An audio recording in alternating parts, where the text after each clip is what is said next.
The elevator doors slid open with a soft ding, and Leela stepped inside, her heels clicking against the polished floor. The air was stale, heavy with the scent of industrial cleaner and the faint hum of machinery. She pressed the button for the 12th floor, her fingers trembling slightly as she adjusted her purse strap. It was her first day at the law firm, a junior associate position she'd clawed her way into after years of late nights and endless coffee. Her navy blazer was crisp, her hair pinned tightly, but beneath the polished exterior, her chest felt like it was caving in. Anxiety had been her shadow since childhood, a tightening coil that could strike without warning. Today, it was worse. The stakes were too high. One misstep, one crack in her facade, and she'd be just another failure in a city that ate dreamers alive. She didn't notice the man already in the elevator until the doors closed. He stood in the corner, head bowed,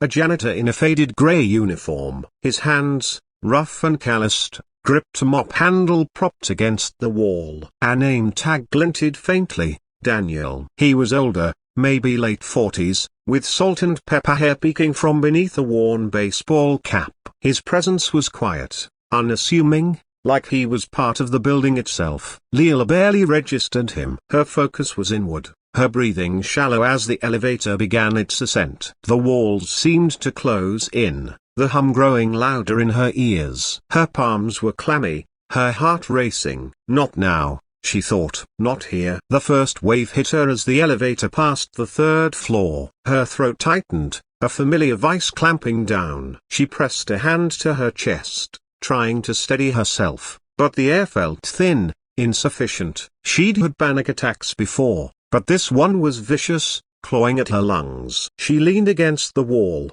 her vision blurring at the edges. The elevator was too small, too confined. She was trapped. Her fingers fumbled for her purse, searching for the inhaler she carried for emergencies, but it wasn't there. She'd forgotten it in her rush that morning. Her knees buckled slightly, and she slid down the wall, gasping. Daniel glanced up. His eyes, a deep hazel, met hers for a brief moment. He didn't speak, didn't ask questions. Instead, he reached into his pocket and pulled out a folded handkerchief, plain white cotton, slightly frayed at the edges. He stepped closer, his movements deliberate but unhurried, and held it out to her. Leela stared at it, confused, her mind foggy with panic. "Breathe into it," he said softly, his voice low and steady, like a parent soothing a child. Slow in and out. She took the handkerchief, her hands shaking, and pressed it to her mouth. The fabric was cool, faintly scented with soap and something earthy, like cedar. She inhaled deeply, the act grounding her, giving her something to focus on. Daniel crouched beside her, not too close, his presence calm but not intrusive. "Count with me," he said. "In for 4, hold for 4, out for 4. He demonstrated, his chest rising and falling slowly. Leela followed, her breaths ragged at first but gradually evening out. The handkerchief muffled the world, its soft texture a tether to reality. The elevator dinged at the 5th floor, but no one got on. They were alone, the hum of the machinery fading into the background as her pulse slowed. She lowered the handkerchief, her face flushed with embarrassment. "I'm sorry," she whispered, avoiding his eyes. "I don't know what happened." Daniel shrugged, standing and returning to his corner. "No need to apologize. Happens to the best of us." His tone was matter of fact, no judgment, no pity. He picked up his mop, as if nothing unusual had occurred. The elevator reached the 12th floor, and the doors opened. Leela stood, smoothing her blazer, the handkerchief still clutched in her hand. She wanted to say something, a thank you, maybe, but the words caught in her throat. Daniel gave her a small nod, his expression unreadable, and stepped out, disappearing down the hallway with his mop and bucket. Leela made it through her first day, though her mind kept drifting back to the elevator. The handkerchief was still in her pocket, a quiet reminder of the stranger who'd seen her at her most vulnerable and asked for nothing in return. She didn't see him again that day, or the next. The law firm was a whirlwind of depositions, client meetings, and endless paperwork. She threw herself into it, determined to prove herself, but the panic lingered at the edges, a constant threat. Each morning, She rode the elevator alone, half expecting to see Daniel again, but he was never there. The handkerchief stayed in her purse, a talisman she touched when the world felt too heavy. Weeks passed, and Leela settled into her role, though the pressure never eased. The firm was a pressure cooker, every associate vying for the partner's approval. She worked late most nights, her desk buried under case files. One evening, as she waited for the elevator at nearly midnight, exhaustion pulling at her bones, she overheard two maintenance workers talking in the hallway. "Daniel's out again," one said, his voice low. "Kid's sick. Third time this month." "Poor guy," the other replied. "Raising her alone's gotta be tough. Hospital bills ain't cheap." Leela froze, her hand hovering over the elevator button. Daniel, the janitor. She hadn't thought of him as anything beyond that fleeting moment, but now he was a person with a life, a story. A single dad, struggling. She felt a pang of guilt for not thanking him properly, for not even asking his name beyond the tag on his uniform. The elevator arrived, and she stepped inside, the handkerchief still in her purse, its weight heavier now. The next morning, she resolved to find him. She didn't know why it mattered so much, but it did. Between meetings, she lingered in the hallways, glancing at every janitor who passed. None were Daniel. She asked the front desk about him, but they only shrugged. Maintenance staff come and go, the receptionist said. They're not our employees. Leela felt a strange urgency, a need to repay the kindness he'd shown her. She started carrying the handkerchief everywhere, its frayed edges a reminder of her debt. One rainy afternoon, as she rushed to catch the elevator, she saw him. He was mopping the lobby, his back hunched, his movements slower than she remembered. The building was nearly empty, the usual bustle muted by the storm outside. Leela hesitated, then approached, her heart pounding. "Daniel?" she said, her voice tentative. He looked up, startled, his hazel eyes narrowing slightly. "Yeah?" he said, wiping his hands on his uniform. "I'm Leela," she said, fumbling for words. "From the elevator. A few weeks ago. A broken bar. You gave me this." She held out the handkerchief, now neatly folded. "I wanted to thank you. It helped me more than you know." Daniel's face softened, a faint smile tugging at his lips. "Glad it helped," he said simply, taking the handkerchief. He tucked it into his pocket, his hands moving with the same quiet efficiency she remembered. "You doing okay now?" She nodded, though the question caught her off guard. "Better. Thanks to you." She paused, then added, "I heard a broken bar about your daughter. Is she okay?" His smile faded, replaced by a guarded look. "She's hanging in there," he said, his voice quieter. "It's been rough, but we manage." He didn't elaborate, and Leela didn't push. The silence between them was heavy but not uncomfortable, like two people who'd shared something real, however brief. "I'm sorry," Leela said, not knowing what else to offer. "If there's anything I can do." Broken bar. Daniel shook his head. "You don't owe me nothing. Just keep breathing, all right?" He picked up his mop, signaling the conversation was over. Leela nodded, stepping back as he returned to his work. The elevator dinged behind her, and she stepped inside, watching him disappear as the doors closed. That night, Leela couldn't sleep. She kept thinking about Daniel, about the quiet strength in his voice, the way he'd helped her without expecting anything. She thought about his daughter, about the hospital bills the maintenance workers had mentioned. At her desk the next day, she pulled up the firm's pro bono files. There were programs, legal aid services, that could help with medical debt. She didn't know Daniel's full story, but she could try to help, the way he'd helped her. It wasn't much, but it was a start. She began leaving notes for him at the front desk, small thank yous at first, then offers to connect him with resources. He never responded, but she kept trying, slipping them into the maintenance office when no one was looking. One day, she saw the handkerchief again, tucked into his pocket as he mopped the hallway. It felt like a sign, a quiet acknowledgement that he'd seen her efforts, even if he didn't say it. Leela never forgot that moment in the elevator,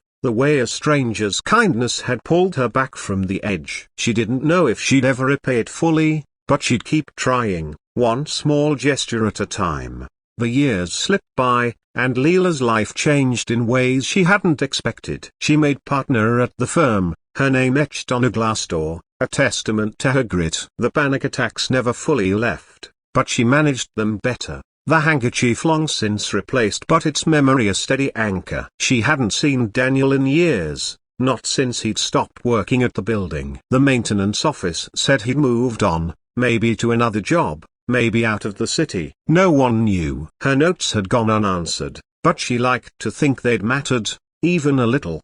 One winter evening, as she left the office, a letter arrived, forwarded from the firm's old address. The handwriting was unfamiliar, neat but slightly shaky. Inside was a single page, and as she read, her breath caught. Dear Leela, you probably don't remember me, but I'm Daniel's daughter, Ellie. I found your notes in Dad's things after he passed last month. He kept them all, every one. He never said much, but I know he was grateful. You helped us more than you know. Those legal aid contacts got us through some dark times. Dad always said you were a good one, that you'd make it far. He was right. He'd want you to have this back. Said it helped you breathe once.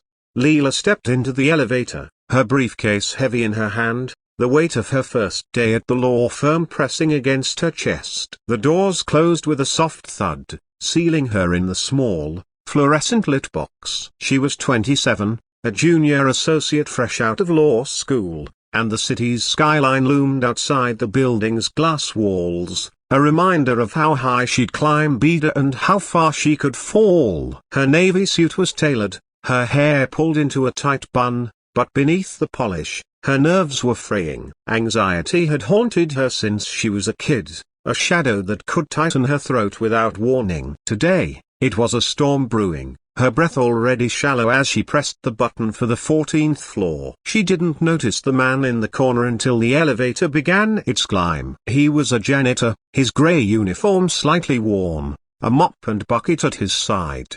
His name tag read Daniel, and he stood quietly, his presence almost invisible, like he was part of the building's machinery. He was older, maybe mid-40s, with dark hair flecked with grey and hands rough from years of work. Leela barely glanced at him, her focus inward as the walls seemed to shrink, the air growing thin. Her heart raced, a familiar panic clawing at her lungs. Not now, she thought, gripping her briefcase tighter. She couldn't afford to unravel, not today. The elevator passed the 4th floor, and the attack hit hard. Her chest constricted, her vision blurring as she slid down the wall, gasping. Her fingers fumbled for her inhaler, but her purse was a mess of papers and pens as she'd forgotten it at home. The world tilted, the hum of the elevator deafening. She was drowning in air, her breaths short and useless. Daniel looked up, his hazel eyes catching hers for a moment. Without a word, he reached into his pocket and pulled out a white cotton handkerchief,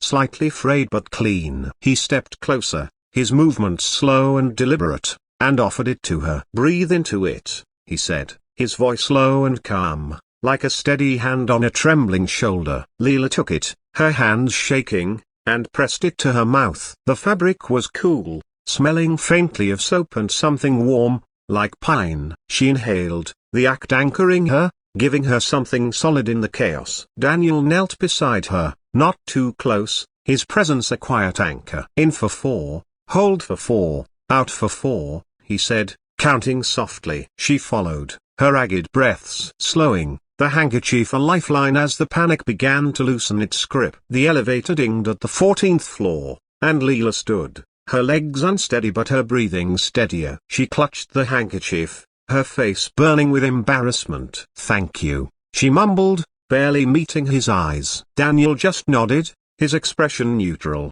and returned to his corner, picking up his mop as if nothing had happened. The doors opened, and Leela stepped out, the handkerchief still in her hand. She wanted to say more, but the words wouldn't come. She glanced back, but Daniel was already gone, the elevator descending. That day, Leela survived her meetings, her notes scribbled in a haze, the handkerchief tucked into her pocket. She didn't see Daniel again, though she looked for him in the hallways, half expecting him to appear with his quiet strength. The firm was a pressure cooker, every associate fighting for a foothold, and Leela threw herself into the work, determined to prove herself. But the panic attacks lingered, a constant threat, and the handkerchief became her talisman, a reminder that she could breathe through the worst moments. She kept it in her purse, touching it when the world felt too heavy, its frayed edges grounding her. Weeks turned into months, and Leela adapted to the firm's relentless pace.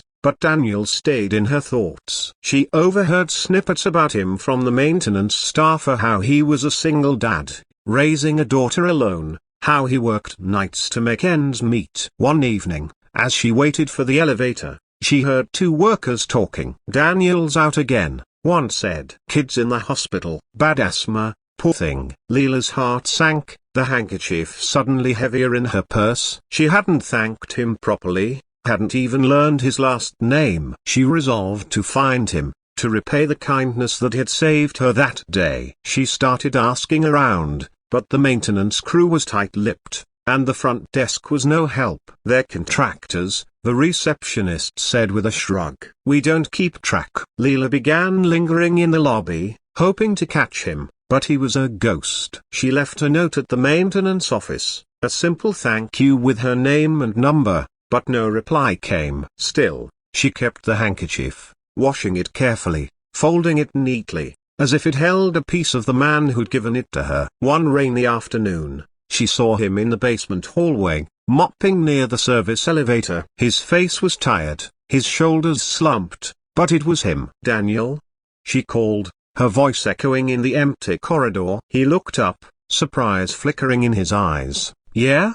he said, wiping his hands on his uniform. "I'm Leela," she said, stepping closer. "From the elevator, a while back. You gave me this." She held out the handkerchief, her cheeks flushing. "I never got to thank you properly." "It's broken bar. It really helped." Daniel's mouth twitched, almost a smile. "Good to know," he said, taking the handkerchief. "You doing all right now?" "Better," she said, nodding. "I heard about your daughter. Is she okay?" His expression tightened, but he didn't look away. "She's tough," he said. "We're getting by." He didn't offer more, and Leela didn't press. The silence was heavy but kind, like they'd shared something that didn't need words. "If you ever need anything," Leela said, "I'm on the 14th floor." "I mean it." Daniel nodded, tucking the handkerchief into his pocket. "Appreciate it," he said, then turned back to his mop.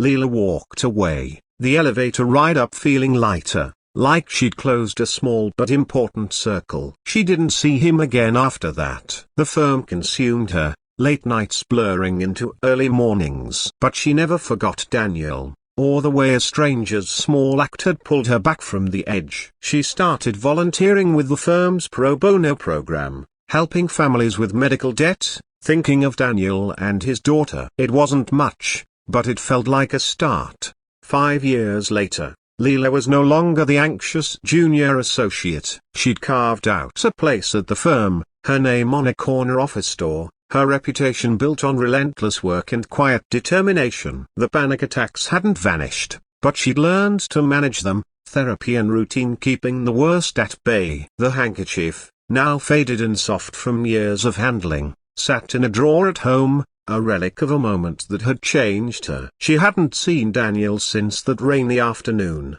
and the maintenance staff said he'd left the job years ago. No one knew where he'd gone. Life had a way of moving forward, but Leela carried the memory of Daniel's kindness like a quiet flame. She'd risen through the ranks, her days filled with high-stakes cases and client dinners, but she made time for pro bono work, focusing on families drowning in medical debt. It was her way of giving back, of honoring the man who'd seen her at her lowest and asked for nothing. She tried to find him, even hiring a private investigator once, but the trail was cold. Daniel was a common name, and the city was vast. Still, she kept an eye out, half hoping to see him in a crowd, his mop replaced by something better. One winter evening, as she left the office, a courier delivered a letter to the firm, addressed to her in careful, unfamiliar handwriting. She tore it open in the lobby, her coat still on, and a folded piece of paper slipped out, along with something soft and familiar. Her breath caught as she recognized the handkerchief, its edges more frayed but unmistakable. She unfolded the letter, her hands trembling. "Dear Leela, I'm Ellie, Daniel's daughter. You don't know me, but I found your notes among Dad's things after he passed last month. He kept everyone tucked in a box with his old work stuff. He didn't talk much, but he mentioned you once, said you were kind, that you'd tried to help. I don't know if you know, but your contacts for legal aid got us through some rough years. Dad's pride kept him from saying it, but it meant the world. I'm 16 now, and I have asthma, like you might have guessed. Dad used to carry that handkerchief everywhere, said it was lucky. He told me how he gave it to you once, how it helped you breathe. I thought you should have it back. It's only right. Thank you for seeing him, for not looking past him like most people did. He was the best dad, and I miss him every day. Ellie. Leela stood frozen, the letter trembling in her hands. She pressed the handkerchief to her face, the faint scent of soap still there, now mixed with something new. Our time, loss, gratitude. Tears stung her eyes, but she didn't fight them. She thought of Daniel. His quiet strength, his rough hands offering her a lifeline in a moment she'd thought she'd never survive. He'd been fighting his own battles, raising a daughter alone, carrying burdens she could only imagine, yet he'd paused to help her without hesitation. She sat on a bench in the lobby, the city's lights blurring through the glass. Ellie's words echoed in her mind, painting a picture of a man who'd been more than a janitor, more than a fleeting encounter. Leela had always assumed her notes had gone unread, her efforts unnoticed, but Daniel had kept them, every one. The thought warmed her, even as it broke her heart. She wished she could have thanked him again, could have told him how his small act had rippled through her life, shaping her into someone who tried to give back. The handkerchief felt heavier now, a thread connecting her to a man she'd barely known but would never forget. She thought of Ellie, 16 and alone, navigating a world without her father. Leela didn't know where she was, but the letter had a return address, a small apartment in a neighboring borough. She made a mental note to write back, to offer what she could, maybe legal help, maybe just a conversation. She owed Daniel that much. The next day, Leela called the pro bono coordinator at the firm and asked about programs for teens with chronic illnesses. She wanted to do more, to ensure kids like Ellie had support, that families like theirs didn't slip through the cracks. It wasn't just about repaying a debt, it was about carrying forward the kind of quiet, selfless kindness Daniel had shown her. She started a fund in his name, anonymous to avoid attention, to help cover medical costs for low-income families. It was small at first, but it grew, her colleagues pitching in, unaware of the story behind it. Months later, Leela drove to the address on Ellie's letter, a modest building with peeling paint and a buzzing intercom. She didn't know what she'd say, but she brought a package, a new handkerchief, crisp and white, along with a scholarship application for a program that supported teens with medical challenges. She knocked, and a girl answered, her eyes hazel like Daniel's, her expression wary but curious. I'm Leela, she said, her voice catching. Your dad helped me once. I thought you should know how much it meant. Ellie's face softened, and she took the package, her fingers brushing the handkerchief. He'd like that you came, she said quietly. They talked for hours, sharing stories of Daniela, his dry humor, his stubborn pride, his fierce love for his daughter. Leela left feeling lighter, like she'd closed a chapter but opened another. Back home, she placed the old handkerchief in a frame,